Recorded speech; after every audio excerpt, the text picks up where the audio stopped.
Hello, everybody. Good morning from Australia and good evening from the UK. Welcome to another episode of Women Unleashed here in Grace Harris, author and transformational coach. I am your host, Grace Harris. I am an international speaker, an author, and a coach for women to find their voice and speak from their heart. Now, today I have a beautiful, beautiful guest from the United Kingdom, and we are going to talk about how life is fragile and how we can really build a strong and happy life. And this lady has gone through all sorts of different experiences in life that had led her to the realization that it's within us to heal ourselves and to find that strength and to find that resilience. And like many of us, we have some experiences in life that we have not yet processed, or maybe we have processed, and we are looking for more inspiration, more hope on how we can make use of the power of the process of the experience that we've had. And that's the purpose of Women Unleashed. It's really to create intergenerational transformation. And really, what that is in simple words is that as women, when we begin to work on ourselves and build a strong and happy life, then we create better and stronger and happier lives for our children, our grandchildren, and for the future of the world in general. The reason that I'm passionate about this is because, as an author of Become the Woman of Your Dreams, the very first book that's written about the epidemic of child abandonment in the Philippines, as I was one myself, is that I realized, these types of epidemic, they can be cut, they can be broken, the cycles can be broken beginning from women like you and myself. When we educate ourselves, when we empower ourselves, we empower the world. We are so untapped in the gifts and the powers and the transformation that we can create for the world. So without further ado, I'm so excited. Nicola Mercer. Nicola, you're here with me. Hello, love. How are you? Hi, Grace. I'm very good, thank you. And it's lovely to be here. I loved that introduction. And yeah, your values completely align with mine in that I truly believe that as women, we can really change the narrative for our children, especially daughters who, do have a lot of struggles and obstacles to overcome in the world we live in, to really feel empowered and build a much healthier, balanced, happier life. So I love that. Thank you, Nicola. I love the point that you make there, especially to our daughters who have a lot to deal with. And when you say, because I have a 20-year-old, and the thing is, our generation is so different to the millennials. Like they don't even know how to pick up a rotary dialed phone, and that you have to that it's just a different world. They have different pressures, different, and so you might say on the one side that there's no relation, we can't relate to one another, but I completely disagree with that. Mm. Even though my generation and her generation, they're completely different world, is that it's not so much the outer side of the world that's going to create a good and healthy and strong life, but it's our inner foundations, like you said, when we build in ourselves. And that's what you do.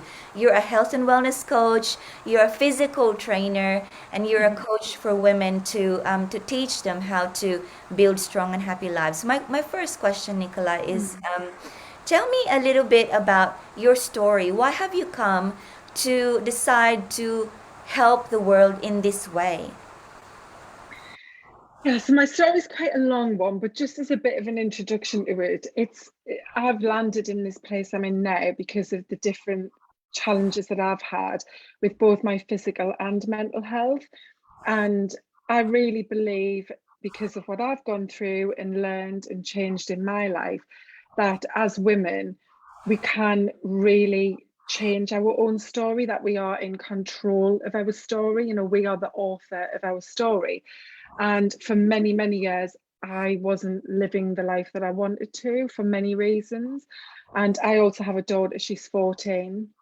And one of the things that I'm very aware of, as we've just said, is how different her life is to the life that I had. And for all children out there, obviously what's happening in the world right now is really, really challenging. There are families that are going through an extremely difficult time.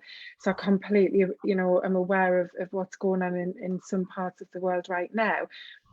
But, aside to that, many children are really struggling with life. The culture we've got is one that has become very materialistic and very like based on instant gratification and expectation. And I know from the job that I was doing in corporate for many years that children now have a life expectancy of around 5 years less than what you and I will have, which is so sad.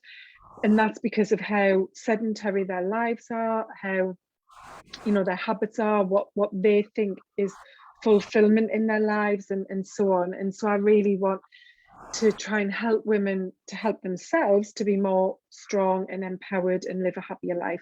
But more than that is to model good habits and a lifestyle that children can adapt, especially as I say girls, because one of the things that I was very aware of as well in my corporate job was that girls tend not to have role models to look up to. When you and I were young, we used to see a lot of females who we might look up to and idolize. And for boys especially, there are generally lots of sports people, that young boys tend to look up to, especially football or soccer and so on. And they have these idols who really set examples of how to live a life. But for girls, there isn't really that. There's people on Instagram and some of the celebrities, but real role models who are speaking out and making a difference and so on. So yeah, I think that's really important, and that's because of the journey I went on myself from being 19 years old and starting to suffer with anxiety and panic disorder, which wasn't diagnosed for many years. And the challenges that I experienced through those late teens into my 20s, and then onwards. I'm now nearly 46, so I've had over 26 years of having to learn how to cope with that. I've also had other physical challenges, some of which been as a consequence of having my daughter in a difficult labour and birth that I went through, and some of the things with general pain, and I had a really bad fall about 18 months ago now, and I broke my wrist, just a very random fall, which resulted in me needing a metal plate in my wrist. And that was kind of a real pivotal point where I thought, this could have been worse. I could have broke my leg and not been mobile. It could have been even worse. The wrist was bad enough. And because of how much I relied on exercise and movement to help with my mental health and being strong, it was a real kind of challenge to have to adjust to what I could do, not being mobile, being reliant on somebody else to do a lot of things for me. And it really just, I don't know, just flicked a bit of a switch where I thought, this is a turning point that I need to do something different to what I am doing, and I need to really take good care of myself and help other people to understand why that's important, because just like that, something can change. And I think the timing of when that happened was a few months into COVID, when a lot of people were also starting to have these kinds of thoughts, about how fragile life is and how quickly things can change. And so I think there was lots of different events all around the same kind of time over the same maybe 18-month to 2-year period, that because of everything I'd gone through and where I was at, just triggered lots of change in my mind, and yeah, ignited a fire, shall we say, to do something quite different. Yeah, that's very, very inspiring for me to hear, Nicola, when you say, lots of these triggers, like they're not exactly things that could have killed you, but you were acutely aware enough that there's a switch here that needs to be turned on. There is a hidden message as to the fragility of life, and this could have been worse. Like, just listening to that, the reason that that's really inspiring for me is because I see so many people, not just women, this is all across the board, where we tend to wait for something severe to happen. And a lot of times, by severe, I mean a near death experience, even before we get woken up. Case in point, myself. I in 2013, I had been going through toxic relationships, and then I was lying on an operating table for it would have been rather a run of the mill shoulder surgery, nothing major, except I was a crying mess, right? I was a crying mess, and the doctor had made an executive decision without my permission to increase my anesthesia just a little bit more because I was a crying mess. And that just a little bit more without my permission almost killed me. I almost did not wake up. And so even though it wasn't so dramatic, it was only dramatic. I didn't tell anyone. Come home, didn't tell my children that, oh, hey, I made it after. But for years, I kept it to myself because I was so traumatized. But I had that same realization as you. I could have not woken up. And then what Yeah. happened to my kids? What kind of life did I leave them with such unaware, psychologically unaware mom and going through relationships that are not healthy for me? What example would I have left if I did not wake up? So part of the creating intergenerational transformation is to alleviate the incidents into just little incidents, and make that Mm. enough for us to know that it's time for some changes. Um, Yeah, I think that, and that's kind of the message that I've got to people is that a lot of people wait until there's something drastically wrong to make a change in their life. This is on any, level. Obviously, my specialty is on the health and wellness, which your well-being is touching on every part of your life, relationships, work, and financial, environmental, everything. But yeah, lots of people wait until they're diagnosed with an illness, or their mobility's affected, or they're facing mental health challenges, and then they say, oh my god, like you've just shared and I shared, this is going to change what I can do in my life, this is changing who I am, and what I can enjoy. I have to do something, I have to fix it. But what I want to get across is that that doesn't work, because sometimes it is too late, and sometimes what you have in front of you is such a big thing to try to heal or improve or change, that it can be really difficult to make those changes. So, being more proactive and realizing that, which just sounds so deep, and I guess it is ultimately, you do have one life, and your body is the vessel for your soul for that one life. And I read a really impactful book, which actually is written by an Australian lady, as I'm sure you know, The Five Regrets of the Dying, by, I want to say, I've got it here, it's just behind me somewhere. I think she's called Bronwyn. I can try and grab it. But that really, really got to me, because she was someone who worked in the care industry, generally looking after people who were facing the end of life at all different ages for different reasons. And so she's pulled together this incredible book of stories of what the five top regrets are of the dying. And most people regret like not taking better care of themselves, not taking the chances that they had in front of them, of being too scared for that, of working too much and too hard and not enjoying life. And so that's what I want to try and help people to do, is to realize actually you can have, I wouldn't say everything, but you can pretty much have the life you want, but you can do it balanced so that you can live as long as you want and get to the end, and then look back and go, yeah, I made the right choices and I did what enabled me to have the happiest life I possibly could. So yeah, it is quite deep, but I think mm, it's if you very want to enjoy life, yeah, that's the way to approach it.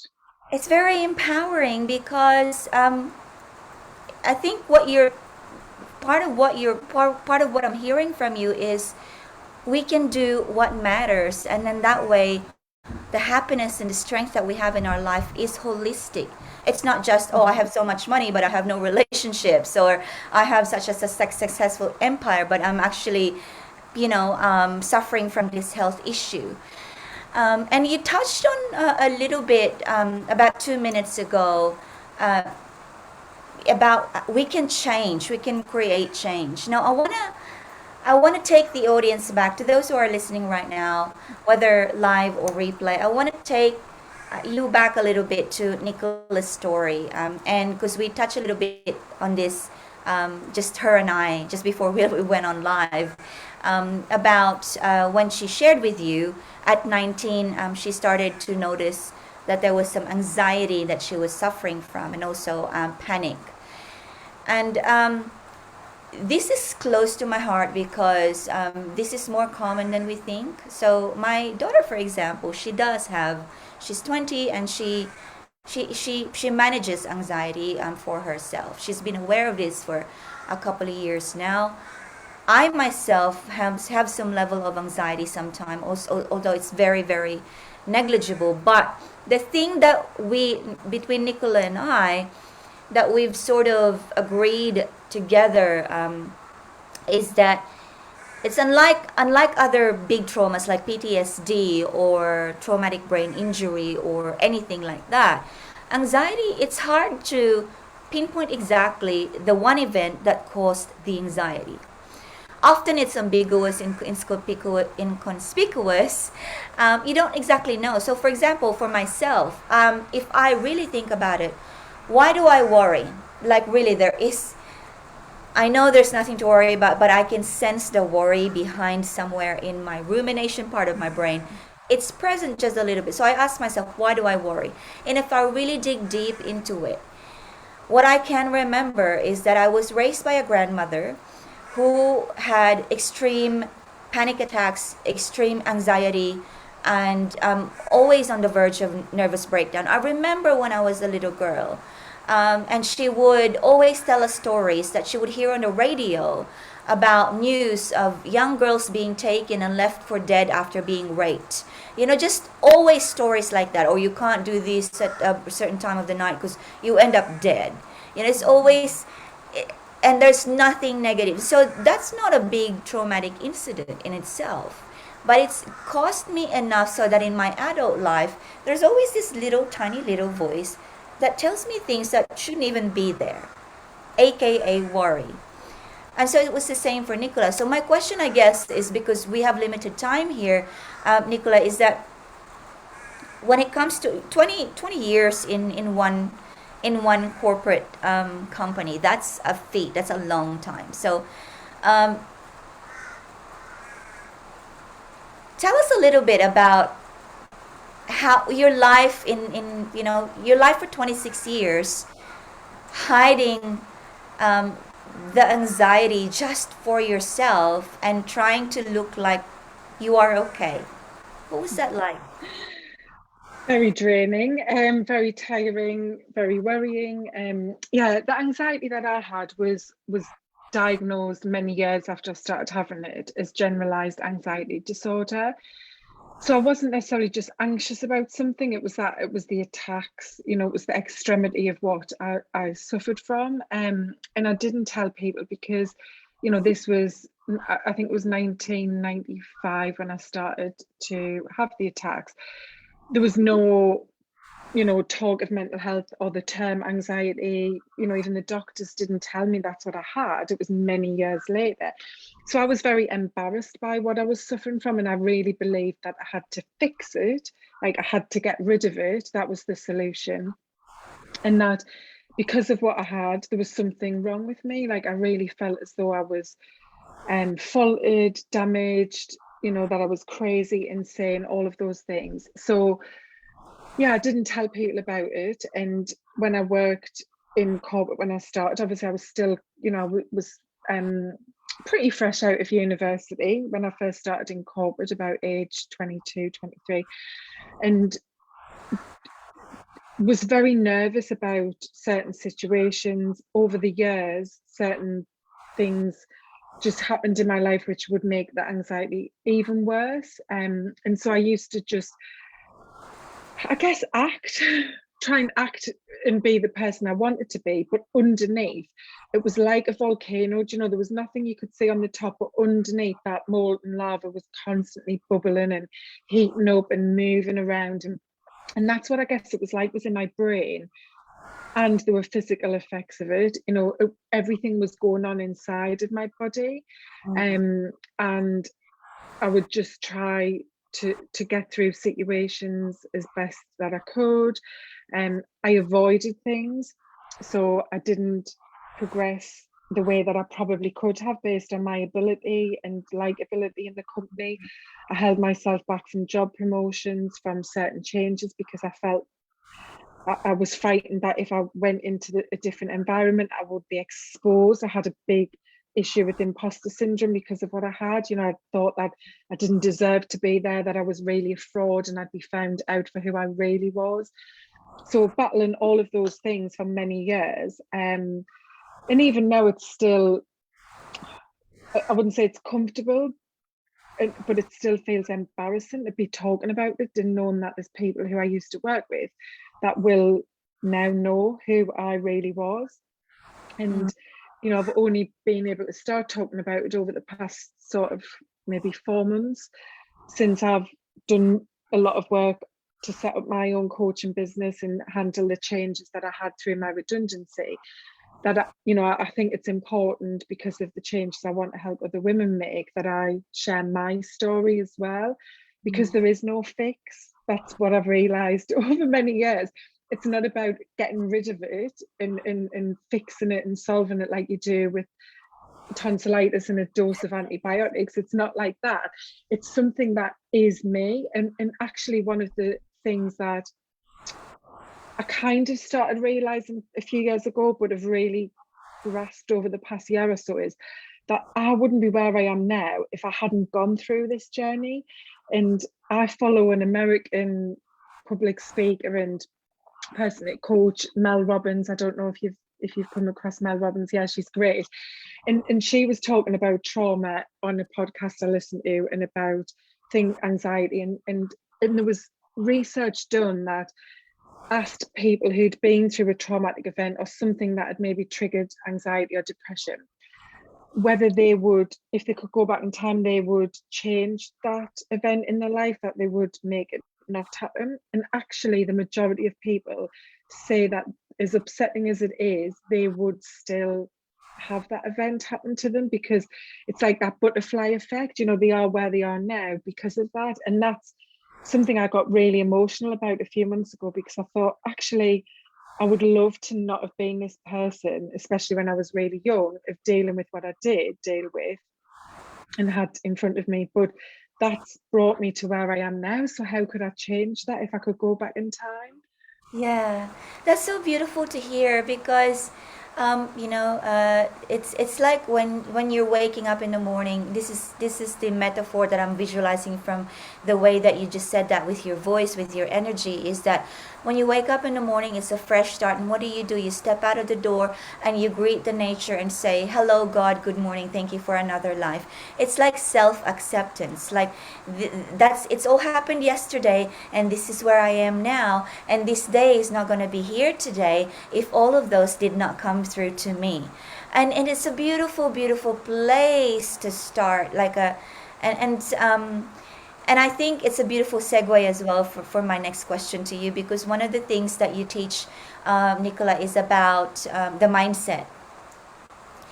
And I'll tell you a brief story. I've been taking cold showers because it's been hot. And so this is this week, and on the third night of taking a cold shower, I noticed something really phenomenal, right? So you stand, you can do this at home as an experiment. You stand underneath the shower when you're gonna have a shower, and you know that you're going to turn the cold shower on 100% cold. You know in your mind you're going to do that, and then you actually do it. So you turn it on and then it comes down. Notice that 1 second before the water hits your body, you shiver.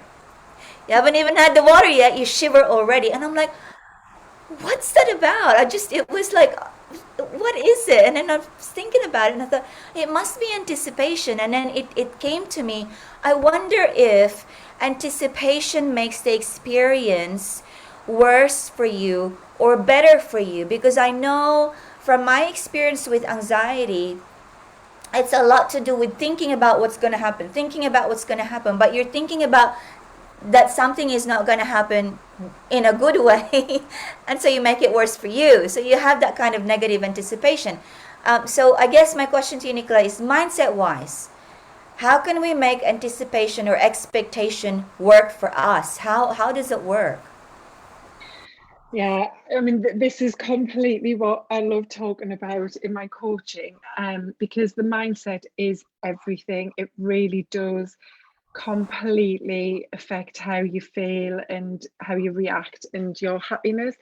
And the power of the mind is, so strong that if you are anticipating something to go wrong and to be bad, and kind of that scarcity type mindset, that, oh, this always happens to me, or this isn't going to work out, or why am I the person that this happens to?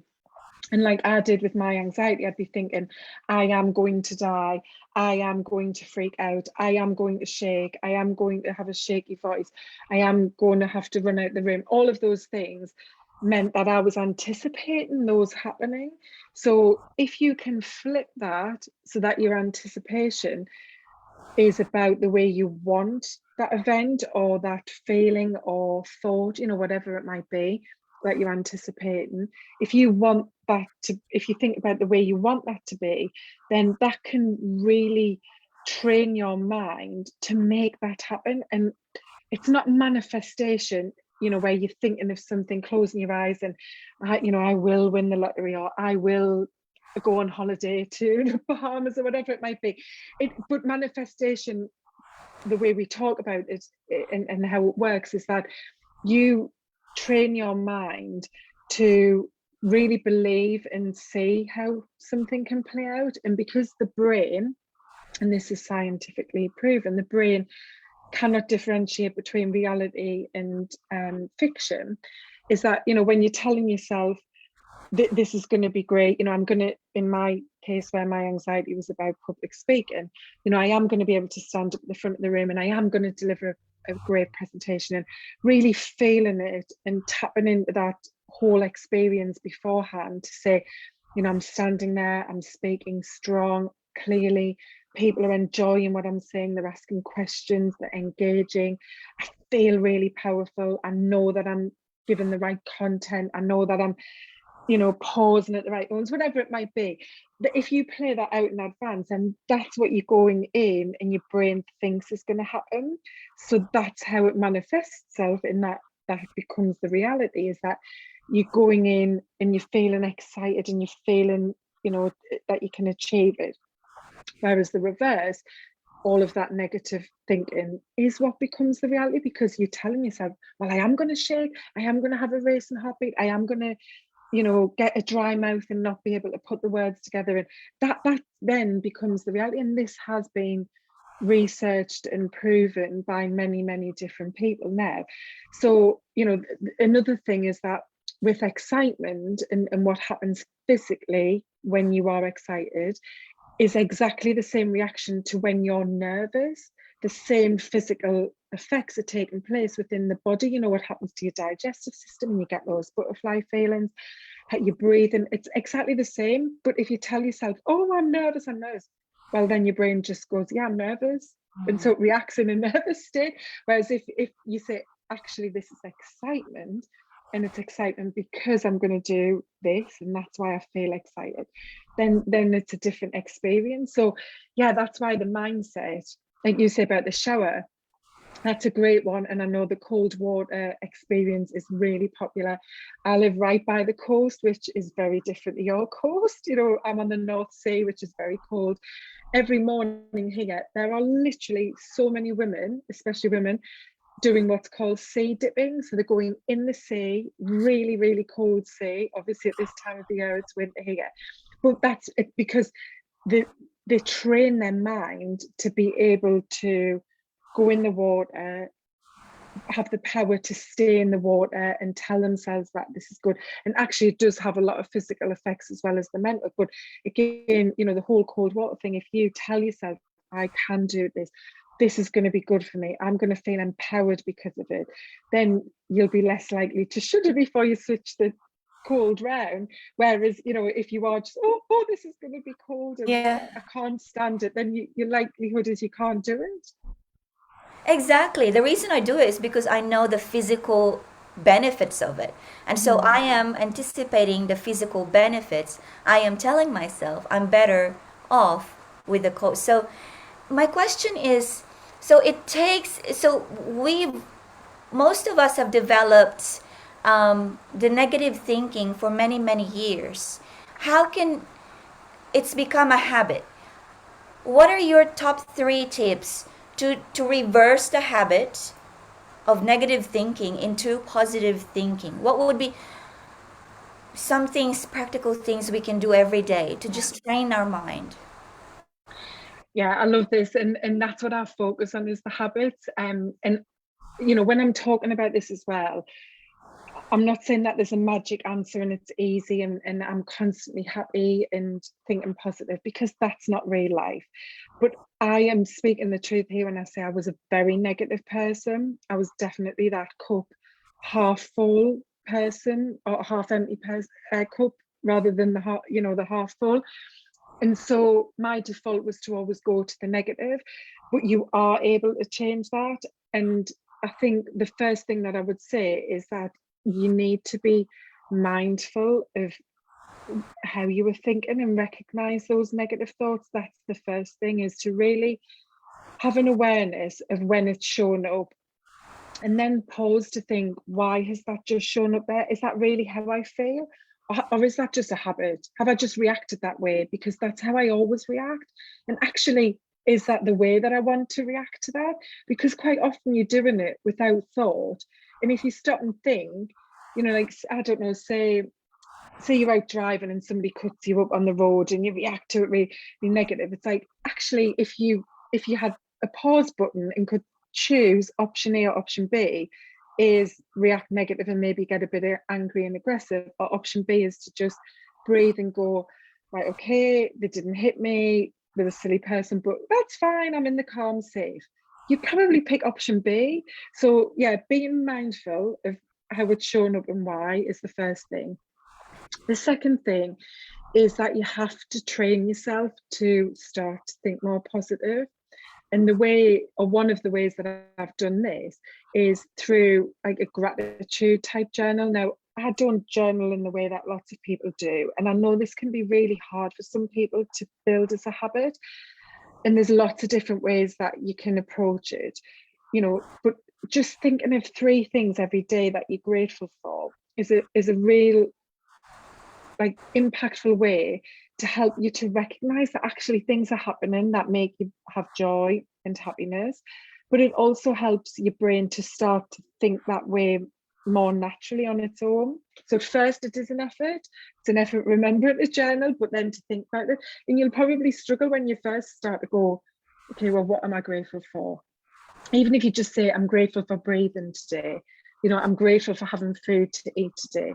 It can be anything. But as you get going, you then start to see really small things. And maybe it's just, I'm grateful that I was on my walk today and I felt that sunshine on my face, or I heard a bird singing in the tree.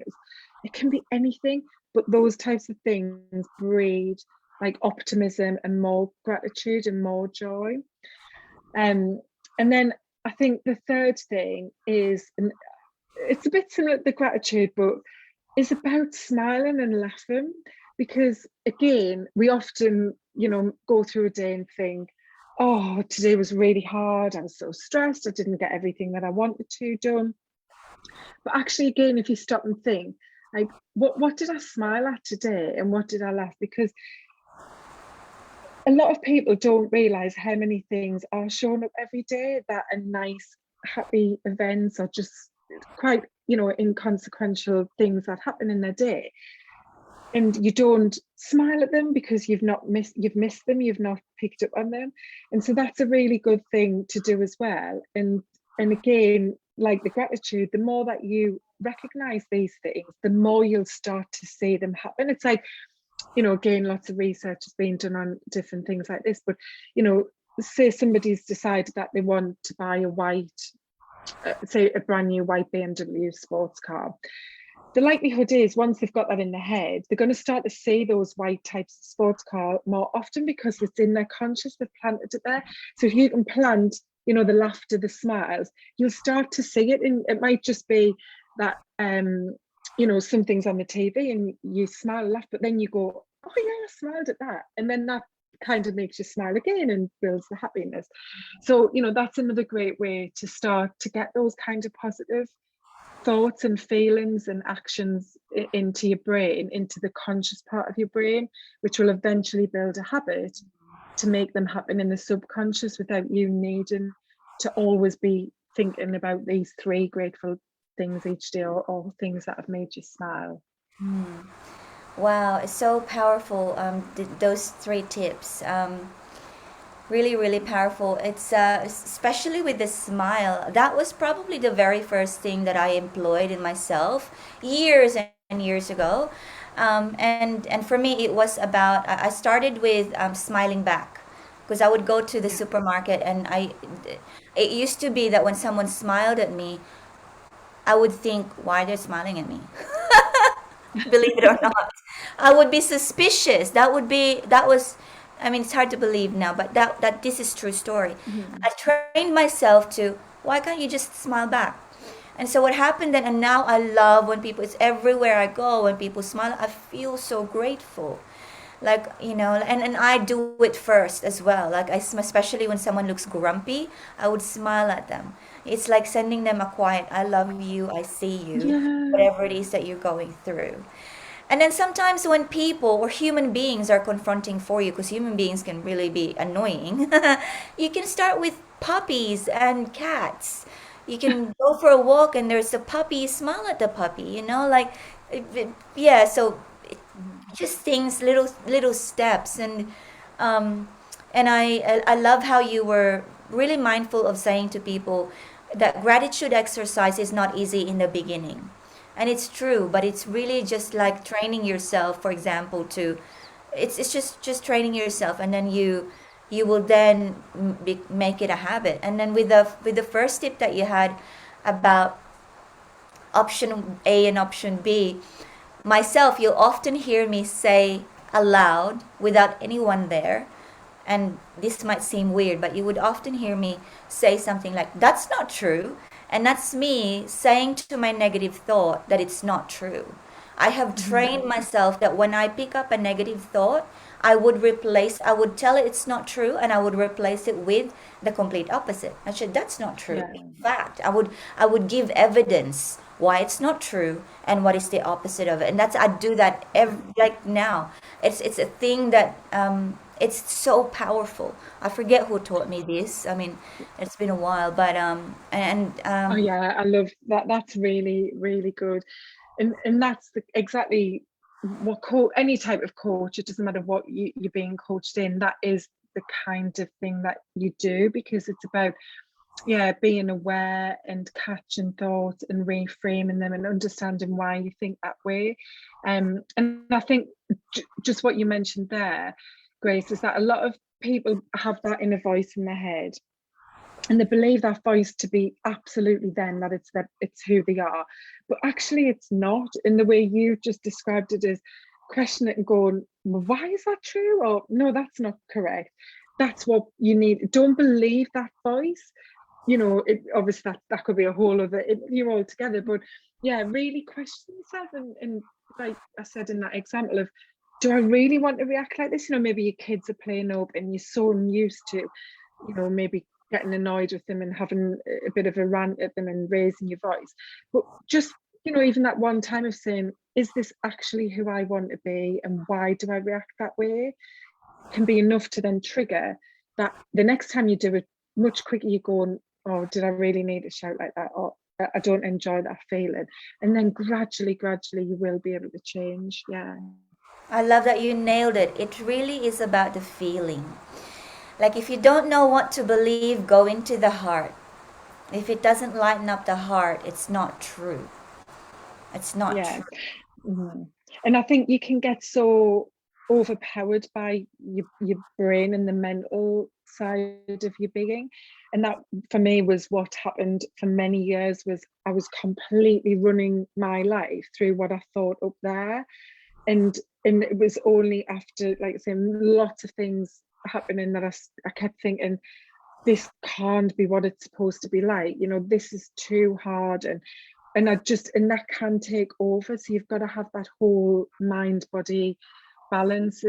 That's really what it's about. And yeah, it can be so challenging when you're caught in that loop of negative thinking or anxiety or panic or depression, or just not particularly good mental health. It can feel like it's impossible to like climb out of that pit, but you absolutely can. That's the great thing, is that your brain is so strong that it puts you there, but it's also so strong that you can bring yourself back out of it. Obviously recognizing that there are certain medical conditions that mean people might need additional support or medication, but just when we're talking about general mental health issues rather than specific illnesses.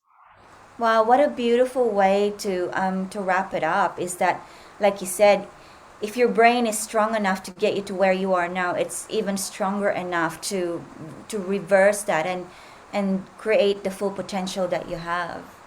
That's so inspiring. Thank you, Nicola. So we've gone a little bit over time, but this is something that I'm really passionate about, this topic that we're talking about today. And so I am so grateful. I mean, we can stay this here for another 2 hours and would still be talking about it. But I guess my final question is, where can we have more of you? Just to listen to you and to even reach out to you if we have a question, Nicola. Please share with us. Yeah, so everything we've been talking about here is about living life now.